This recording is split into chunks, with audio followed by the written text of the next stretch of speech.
Brain stroke అంటే ఏంటి? బ్రెయిన్కి డ్యామేజ్ అవ్వడం వల్ల మనకు బ్రెయిన్లో ఏవైతే నాడీ వ్యవస్థ మొత్తం మన బ్రెయిన్కి కనెక్ట్ అయి ఉంటుందో, ఎక్కడ డ్యామేజ్ అయిందో దానికి సంబంధించిన నాడీ వ్యవస్థ అంతా కూడా నిర్వీర్యం అవ్వడం. సో మనం చూసుకుంటే ఒకవేళ left side of the brain మనకి బయట ఎక్స్టర్నల్ కాజెస్తో డ్యామేజ్ అవ్వచ్చు, ఇంటర్నల్ కాజెస్తో డ్యామేజ్ ఏ కారణాల వల్ల అది డ్యామేజ్ అయినా, ఇప్పుడు లెఫ్ట్ బ్రెయిన్ డ్యామేజ్ అయింది అనుకోండి, మన right side of the body మొత్తం కంట్రోల్ చేసేది లెఫ్ట్ బ్రెయిన్. సో ఏ స్థాయిలో డ్యామేజ్ అవుతే ఆ స్థాయిలో మన నాడీ వ్యవస్థలో మనము ప్యారలైజ్ అయ్యి అవుతుంది. సో అలాగే రైట్ సైడ్లో అయిందనుకోండి, లెఫ్ట్ సైడ్ అవుతుంది. సో ఇలా మనకి బ్రెయిన్ అనేది డ్యామేజ్ అవ్వడం వల్ల దానికి సంబంధించిన నాడి ఆపోజిట్ సైడ్ ఆఫ్ ద నాడులన్నీ పని చేయడంలో మనకు ప్రాబ్లం ఉంటుంది. సో బ్రెయిన్ స్ట్రోక్ రావడానికి కారణాలు ఏంటి అని మనం చూసుకుంటే, విశ్లేషించుకుంటే, ఎక్స్టర్నల్ కాజెస్, ఇప్పుడు ఏదో హెడ్ ఇంజరీ అయింది, అదైతే ఎక్స్టర్నల్ కాజెస్ జరుగుతూ ఉంటాయి. మరి ఇంటర్నల్ కాజెస్ ఏంటి అనేది మనం తెలుసుకుందాం. సో ఫస్ట్ ఆఫ్ ఆల్ చాలామందికి ఏమీ వైరస్ బ్యాక్టీరియా వల్ల వచ్చిన సమస్య కాదు. సో ఇది ఒక జీవనశైలి వ్యాధి, అంటే మనం ఒక రకంగా నాన్ కమ్యూనికబుల్ డిసీజ్ అని చెప్తాము. సో నాన్ కమ్యూనికబుల్ డిసీజ్ కారణాలు చూసుకుంటే diet, life style, stress and ఇమ్యూనిటీలో కూడా కొన్ని ప్రాబ్లమ్స్. సో మనము చూసుకుంటే, నేను టైంకి తినట్లేదు, డైలీ నేను టైంకి భోజనం కానీ ఫుడ్ కానీ ఇంటెక్ లేదు. సో న్యాచురల్గానే మన జీర్ణాశయంలో యాసిడ్స్ ఫుడ్ డైజెస్ట్ చేసుకోవడానికి మన ఆమ్లాలు తయారవుతాయి.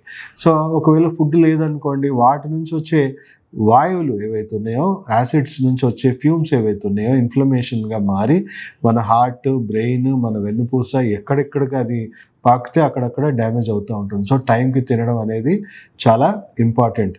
అండ్ సరైన ఆహార పదార్థాలు తినట్లేదు అంటే మనకు ఆల్కహాల్, స్మోకింగ్, డ్రగ్స్, రకరకాలుగా వ్యసనాలు ఉన్నాయి, లేదా జంక్ ఫుడ్స్ ఎక్కువగా మనం సేవిస్తూ ఉన్నాం, లేదా హెల్దీ ఫుడ్స్ తినట్లేదు, ఏదో రకంగా హెల్దీ ఫుడ్స్ అయితే తినట్లేదు.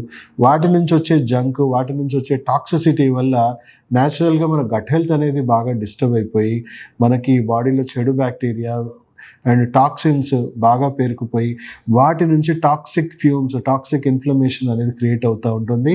ఆ ఇన్ఫ్లమేషన్స్ వల్ల కూడా మన హార్ట్, బ్రెయిన్ కన్సిస్టెంట్గా మనకి వెన్నుపూస ఇవన్నీ డ్యామేజ్ అవుతూ ఉంటాయి, ఇన్ఫ్లమేటరీ డ్యామేజెస్ అవుతూ ఉంటాయి. సో అలా కొన్ని రేర్ కేసెస్లో ఆటో ఇమ్యూనిటీ కండిషన్స్ వల్ల కూడా మనకి సడన్గా మనకి డ్యామేజెస్ అయ్యే అవకాశం ఉంది. ఇమ్యూన్ సిస్టమ్ ఆటో ఇమ్యూనిటీ అనే వాళ్ళకు పిచ్చోడి చేతిలో రాయి అన్నట్టే, అంటే పడరాని ఫుడ్ తిన్నా, పడరాని ఏది పడ్డా అది ఇమీడియట్గా బాడీలో ఎక్కడ వీక్గా ఉంటే దాని మీద దాడి చేయడము. అండ్ అతిగా స్ట్రెస్ ఉండడం వల్ల, స్ట్రెస్ వల్ల కూడా ఏమవుతుంది, న్యాచురల్గానే బాడీలో పాయిజనస్గా మారుతుంది, మనకి టాక్సిసిటీ పెరిగిపోతూ ఉంది, యాసిడ్స్ పెరిగిపోతూ ఉంటుంది, గట్ హెల్త్ డిస్టర్బ్ అవుతుంది, దానివల్ల కూడా తీవ్రమైన ఇన్ఫ్లమేషన్స్ అవుతుంది. సో అల్టిమేట్గా రకరకాల కారణాల వల్ల బాడీలో ఇన్ఫ్లమేటరీ డ్యామేజెస్ అవ్వడంలో మన బ్రెయిన్కి దెబ్బ తగులుతుంది. ఇది ఇంటర్నల్ కాజ్. ఎక్స్టర్నల్ కాజ్ అంటే మనకి యాక్సిడెంట్స్ ఏవో జరగడం వల్ల, unfortunate incidences.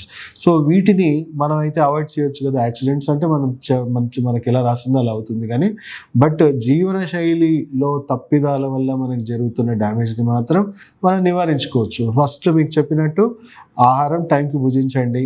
7 to 9 breakfast, 12 to 1 lunch, 5 to 6 లోపు డిన్నర్ చేసేసేయండి.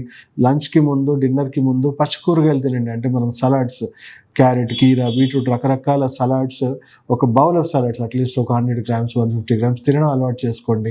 సో పచ్చి కూరగాయలు తినడం వల్ల ఏంటంటే మనకి డైజెస్టివ్ ఎంజైమ్స్ బాగా రిలీజ్ అవుతుంది, వాటిలో నుంచి నైట్రిక్ ఆక్సైడ్ ఉత్పత్తి పెరుగుతుంది, బాడీలోని ఎక్సెస్ యాసిడ్స్ని మెల్లిమెల్లిగా క్రమంగా ఆల్కలైన్గా మారుస్తూ ఉంది, హెల్తీ ఎన్వైర్న్మెంట్ క్రియేట్ చేస్తుంది. సో ఈ నైట్రిక్ ఆక్సైడ్ ఉత్పత్తి వల్ల ఏమవుతుందంటే డిహైడ్రేట్ అయిపోయిన రక్తనాళాలు అన్నీ కూడా మళ్ళీ రీహైడ్రేట్ అవ్వడము, ఎక్స్పాండ్ అవ్వడము, బ్లాక్స్ అన్నీ క్లీన్ అవ్వడము, ఇవన్నీ జరుగుతూ ఉంటుంది. సో లంచ్కి ముందు, డిన్నర్కి ముందు మనము ఇది చేసుకోవాలి. సో ఫైబర్ ఇంటేక్, దాంట్లో ఫైబర్ కూడా ఎక్కువ ఉండడం వల్ల మన గట్ కూడా మంచి క్లీన్ అవ్వడము, టాక్సిన్స్ కూడా ఎప్పటికప్పుడు క్లీన్ అవ్వడం జరుగుతుంది. అప్పుడప్పుడు మనం బ్రేక్ఫాస్ట్ మానేసి ఎక్కువగా ఫ్రూట్స్ తినడం అనేది అలవాటు చేసుకోవాలి. దానివల్ల కూడా బాడీ డిటాక్సిఫై అవుతుంది, పోషకాలు కూడా అందుతూ ఉంటాయి. సో అప్పుడప్పుడు ఈవెన్ ఉపవాసాలు చేయడం కూడా తప్పలేదు, అంటే బట్ కన్సిస్టెంట్గా ఉపవాసాలు చేయడం కూడా మంచిది కాదు. అప్పుడప్పుడు చేయడం వల్ల అది అమృతంగా పనిచేస్తుంది, రెగ్యులర్గా చేయడం వల్ల ఇన్ఫ్లమేషన్ విపరీతంగా పెరుగుతుంది.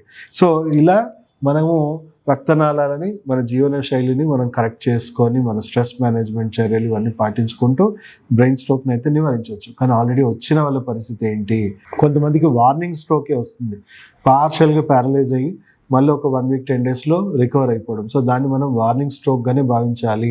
అసలు స్ట్రోక్ రాబోతుంది, సో కేవలం blood pressure medicines, blood thinner medicines వేసుకొని స్ట్రోక్ని మనం డిలే చేసుకుంటున్నాం కానీ మనం నివారించట్లేదు అని మనం అర్థం చేసుకోవాలి. సెకండ్ లైఫ్ రీహాబిలిటేషన్ హాస్పిటల్ మీరు సంప్రదించవచ్చు. ఎందుకంటే మీకు ప్రివెంటివ్ ట్రీట్మెంట్ చాలా బ్రహ్మాండంగా మేము ఆటో ఇమ్యూనిటీ వలన లేకపోతే గట్ హెల్త్ ఇష్యూస్ వలన దేనివల్ల ఇన్ఫ్లమేషన్స్ వస్తున్నాయో దాన్ని సరి చేసుకొని మీకు స్ట్రోక్ ప్రివెన్షన్ ట్రీట్మెంట్స్ ఇస్తాము. అండ్ పార్షియల్గా వచ్చిన స్ట్రోక్ డ్యామేజెస్ని కూడా రికవర్ అవ్వడానికి హెల్ప్ అవుతుంది.